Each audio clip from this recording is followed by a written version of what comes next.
আমাদের সম্মানিত মাননীয় প্রশাসক মহোদয়, আমি আপনাকে যে বিষয়গুলো অবহিত করছি, আমরা ঢাকা পাসের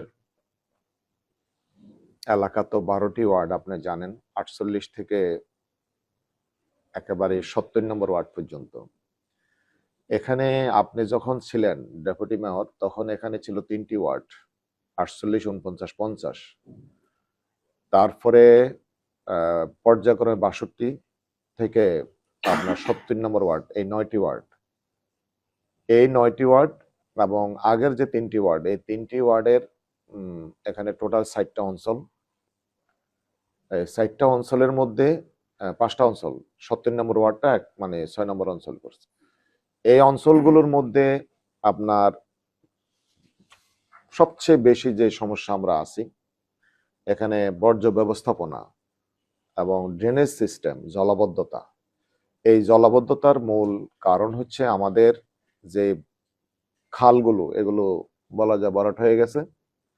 আমরা আমাদের সম্মানিত আমির জামাত ডাক্তার শফিকুর রহমান, উনি খুবই খুশি হয়েছেন, আর শুধু স্টেটমেন্ট দিয়েছে। আমি মাননীয় প্রধানমন্ত্রীকে ধন্যবাদ জানাবো। আমরা বাংলাদেশের মানুষ হচ্ছে নদী অববাহিকা, আমাদের হচ্ছে যে পুরো বাংলাদেশ নদী, এই নদী এবং খাল নিয়ে বাংলাদেশ। এবং উনি অত্যন্ত চমৎকার একটা কর্মসূচি নিয়েছেন, খাল কাটা কর্মসূচি। এই খাল কাটা কর্মসূচি আমাদের ঢাকার মানে ভিতরে যে খালগুলো আছে, এগুলো যদি গত 17 বছরে এগুলো ম্যাক্সিমাম খাল কিন্তু অলরেডি দখল হয়ে গেছে। এটা আমি মনে করি জাতীয় কর্মসূচি হলো এটা সিটি কর্পোরেশনের ভিতরে যে খালগুলো, আপনি শুধু এই খালগুলো যদি উদ্ধার করেন, আমাদের প্রশাসনিক এই সিটি কর্পোরেশনের ভিতরে ঢাকা দক্ষিণ আমরা সবচেয়ে বেশি অবহেলিত, কারণ এই খালগুলো পুরনো, উত্তরে খাল বেশি একটা নেই। এখানে যদি এই খালগুলো খনন করেন, তাহলে আপনার বর্জ্য ব্যবস্থাপনা এবং ড্রেনেজ সিস্টেমের যে খরচ অনেকাংশে কিন্তু কমে যাবে। খালে নদী মানে পানি প্রবাহিত হবে, এই একটা বিষয়। দ্বিতীয় হচ্ছে আমাদের এই হ্যাঁ, খালগুলোর কথা বলে ফেলি। শৈজিয়া যে খালটা সেই এসে গেছে শীতলক্ষায়, এই খালটা যদি হয় তাহলে ওই এলাকার প্রায় 10-12 লক্ষ লোকের যে এটা পুরোটা মানে ঢাকা 4 এবং 5-এর এটা। তারপর হচ্ছে আমাদের মাতুয়াইল খাল, মাতুয়াইল, এটাকে ডিএনডি খাল বলে। মাতুয়াইল থেকে শুরু করে মা ও শিশু হাসপাতালের পাশ দিয়ে পিছন দিয়ে ঢাকা 5, ঢাকা 4, নারায়ণগঞ্জ 4। আমি নারায়ণগঞ্জ 4-এর এমপিকেও বলছি, আমি বলছি আমরা একটু বসা দরকার, আমাদের সিটি কর্পোরেশনে পড়ছে, নারায়ণগঞ্জ সিটি কর্পোরেশনে পড়ছে, প্রয়োজন আমি নারায়ণগঞ্জে যাব। আমাদের মানে সিটি কর্পোরেশনের মেয়র তো যিনি এখন, আমি আপনার কথা বলছি, উনি খুবই আন্তরিক হবে। এটা আমরা আমি পানি সম্পদ মন্ত্রী মহোদয়ের সাথে কথা বলছি, এনি ভাই বলছে আপনি একটা ডিউ দেন। ডিউ দিব, আমি আজকে এটা লিখছি, আজকে হয়তো ওনার সাথে দেখা হবে। এই খালটা যদি আমরা উদ্ধার করতে পারি, টোটাল আমার ঢাকা 5 এবং ঢাকা 4-এ জলাবদ্ধতা বলা যায় ম্যাক্সিমাম হয়ে যাবে। এবং এই দুইটা খাল যদি আমরা উদ্ধার করতে পারি, যদি পানি খাল খনন যদি আপনি নিশ্চিত করতে পারেন, তাহলে আপনার ভিতরের যেই ইয়াগুলো আছে, ড্রেনগুলো আছে, এই ড্রেন সবকিছু আপনার পানি প্রবাহ বাড়বে, অটো সিস্টেম হবে। আরেকটা হচ্ছে আমাদের যেই রাস্তাগুলো আছে, রাস্তার যে জলাবদ্ধতা, রাস্তার মূল রাস্তা যেগুলো হয়েছে, আমাদের যেন হাবিবুর রহমান সাহেব করেছেন, আমাদের সবচেয়ে বড় রাস্তা হচ্ছে আমাদের এটা বাদশামিয়া রোড, আমাদের এলাকা। এটা রাস্তা করেছেন, কিন্তু রাস্তার কোনো ড্রেনেজ সিস্টেম রাখেন নাই। এখানে যাত্রাবাড়ি এবং ড্যামরা 2 থানার মধ্যখানে এই রাস্তা। এটা আমি একটু বলে রাখি, আমি গত 2 বছর আমি অনেক দরখাস্ত করেছি, কিন্তু এই রাস্তা না থাকার কারণে, এটার যে কানেক্টিভিটি, সাব রাস্তাগুলো, সাব রোডগুলোর কানেক্টিভিটি না থাকার কারণে কোনো রাস্তা হয়নি এখানে। কিছু হয়েছে, কিছু মানে অর্ধেক হয়ে বসে আছে। এটা রোডস অ্যান্ড হাইওয়ে, আমি এটা দরখাস্ত করছি এবং তারা কাজ সর্বশেষ এটা এস্টিমেট পর্যন্ত আসছে। এস্টিমেট না, এটাকে বলে জরিপ শেষ হয়েছে। এটা হওয়ার পরে আপনার দপ্তরে অনেকগুলো দরখাস্ত জমা আছে, কারণ ওই কানেক্টিভিটি না থাকার কারণে এখান থেকে দেওয়া হচ্ছে না, বলছে মূল কানেক্টিভিটি থাকবে। ওটা আশা করি হয়ে যাবে। এটা আমার বড় এটা পর্যায়ক্রমে এটা হবে, বড় প্রজেক্ট, এটা রোডস অ্যান্ড হাইওয়ে করবে। আমাদের জলাবদ্ধতা আর আমাদের জয়নুল ভাই সাইডে যেটা বলছে একই অবস্থা। 65 নম্বর মানে এখানে 12টি ওয়ার্ডের মধ্যে আপনার 2টি কমিউনিটি সেন্টার আছে, 48 এবং 50 এবং 49 নম্বর ওয়ার্ডে আমাদের কমিউনিটি সেন্টার আছে। আর কোথাও কিন্তু কমিউনিটি সেন্টার নেই। আমরা গতকালকে আমরা সকল ওয়ার্ড সচিবদের সাথে বসছিলাম, আমি জাস্ট মত বিনিময় আর কি। আমি জিজ্ঞেস করলাম আপনার নাগরিক সেবা কোথায় দিচ্ছেন, কিভাবে, কোথায় অফিস, এইভাবে খোঁজ খবর নেওয়ার পরে ওনাদের অফিসেও কিছু সমস্যা আছে। এখন ওনারা বসছেন, কিন্তু সবচেয়ে বড় সমস্যা হচ্ছে আমাদের কোনো কমিউনিটি সেন্টার নেই এবং কবরস্থান, কমিউনিটি সেন্টার, কবরস্থান, খেলার মাঠ, এই তিনটা জিনিসটা একেবারে মেজর। এবং আমি একটা বিষয় আপনাকে অভয় দেই আপনাকে, এই জিনিস যখন আসে তখনই স্বাভাবিক অবস্থার নগর পিতা হিসেবে আপনার মাথায় একটা বিষয় আসে বাজেট। আমি আপনাদেরকে বলবো আমাদের এলাকাবাসীর পক্ষ থেকে অধিকাংশ জায়গায় আমরা আপনাকে খাস জমির সন্ধান দিব, যেগুলো আপনার কাছে আছে। আপনি শুধু উদ্যোগ নেবেন, খাস জমি আছে সেখানে শুধু উদ্যোগ নিয়ে আপনি এটা বাস্তবায়ন করতে পারবেন, এটা আমি বিশ্বাস করি। তারপর হচ্ছে আমাদের এখানে নেই হসপিটাল।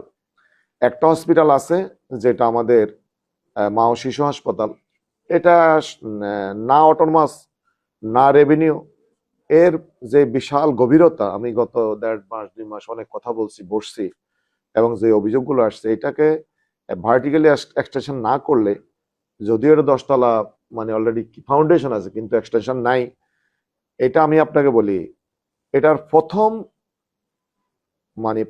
ভিত্তিপ্রস্তর, প্রথম অনুমোদন এটা হচ্ছে 81 সালে, মানে আপনাদের আমলে। আমি স্পষ্ট বলি, পরবর্তীতে 81 না 91? না না, প্রথম এটা একোয়ার হয় 81 সালে, একোয়ার, তারপরে পর্যায়ক্রমে হয়। এবং 2002 সালে আমাদের মাননীয় মরহুমা বেগম খালেদা জিয়া আমাদের নেত্রী, উনি কিন্তু এটাকে ভিত্তিপ্রস্তর স্থাপন করেন।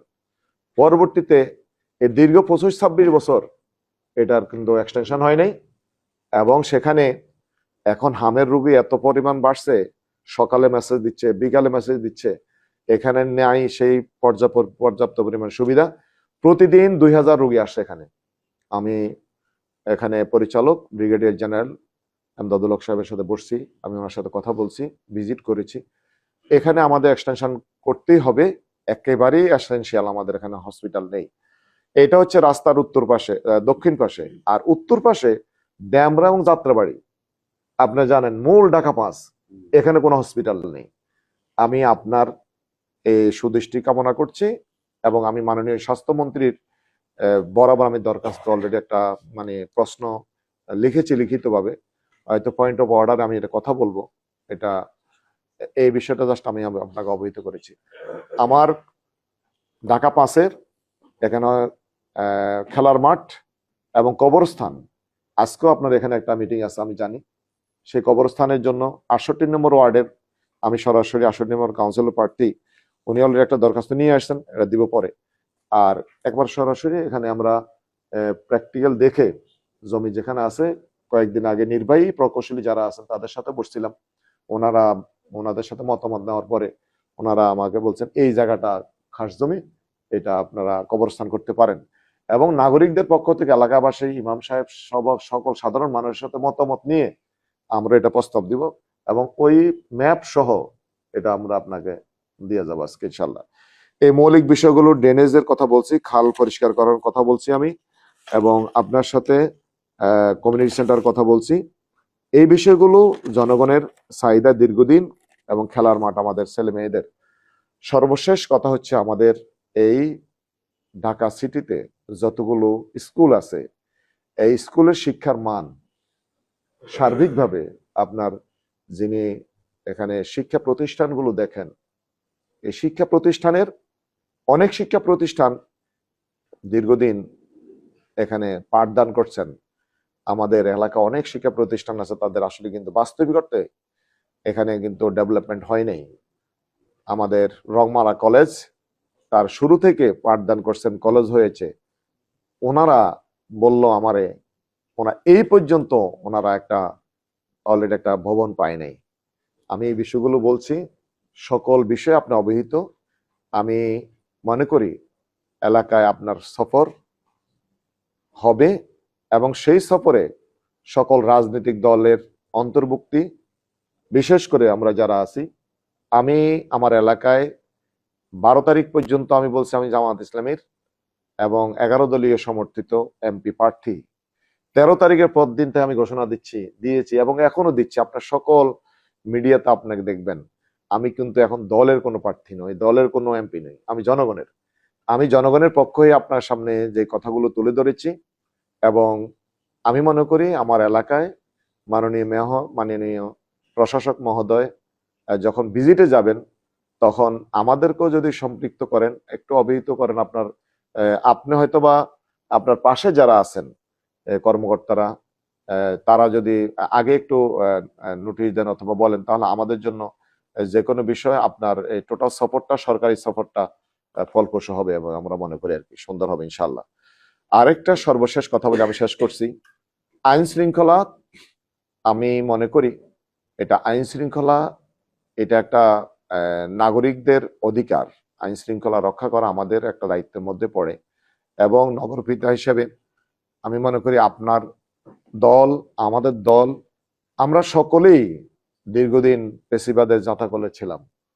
আমরা একটা নাগরিক বান্ধব ইনসাফের এলাকা হিসেবে যদি গড়ে তুলতে হয়, এখানে মাদক, ইফটিজিং, সাদাবাজি এবং যত বিষয়গুলো আছে এগুলো সবকিছুই আমাদের রাজনীতির নেতৃবৃন্দের দায়িত্ব, এগুলো নিয়ন্ত্রণ করা এবং এগুলোকে শৃঙ্খলা রাখা।